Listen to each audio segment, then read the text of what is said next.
statement yang mengejutkan dari Pak Anies setelah PKB dan Nasdem katanya akan merapat ke kubunya Prabowo, ya kan? Nah, sekarang apakah Pak Anies juga akan merapat ke kubunya Prabowo? Nah, ini dia statement dari beliau. Kami hadir karena kami ingin menghormati proses bernegara yang sedang berjalan.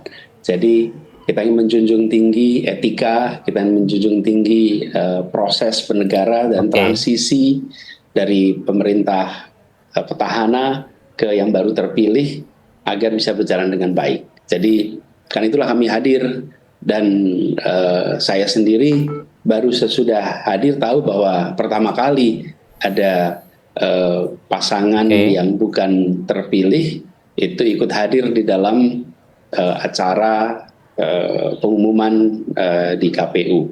Tapi kami melihat ini bagian dari satu proses demokrasi yang dewasa, bernegara yang menjunjung tinggi etika, dan itu yang ingin kita jaga, dan itu juga yang selama ini kita laksanakan.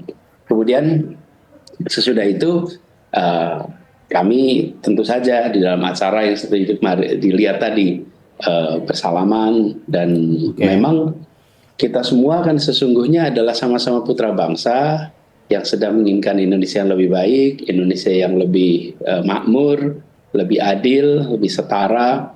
Jadi ketika kemarin berjumpa dengan Pak Prabowo, ya seperti yang disaksikan tadi, bersalaman, kemudian beliau juga sangat sangat hangat, sangat akrab, sampai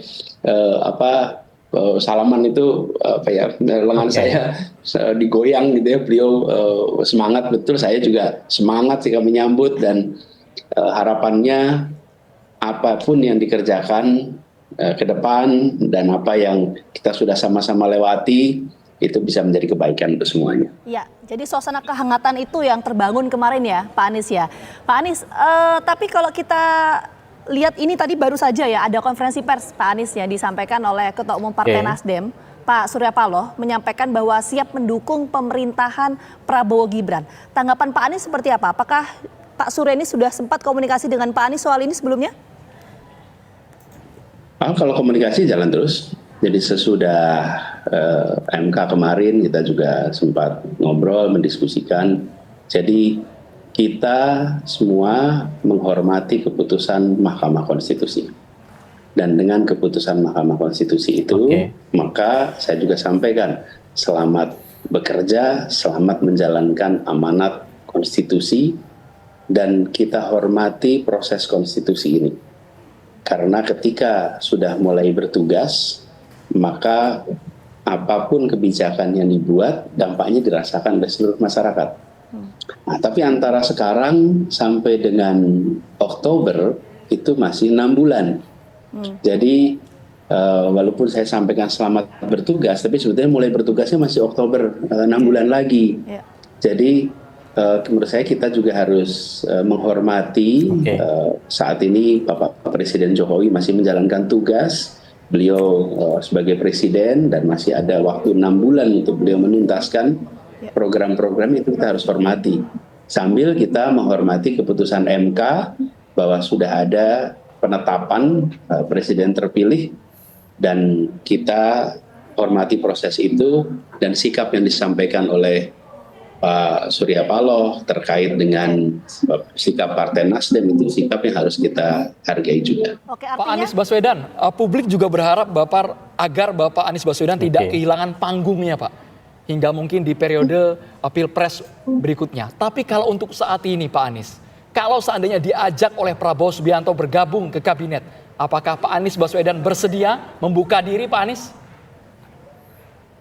Iya, saya rasa lebih bijak kalau saya merespon sesudah ada ajakan. Kan tidak patut saya mengatakan. Nah, itu dia teman-teman dari penjelasan dari Pak Anies mengenai politiknya di masa depan. Bagaimana beliau punya komitmen tersendiri ya. Walaupun tidak harus masuk ke koalisi atau menjadi oposisi daripada pemerintah, daripada Pak Prabowo. Nah, tentunya dalam hal ini tentu saja Pak Anies adalah tokoh nasional yang perlu kita hormati. Semangat Pak Anies, tetap berjuang terus, suatu saat pasti mungkin akan menjadi Presiden Republik Indonesia. Salam buat Abah Anies.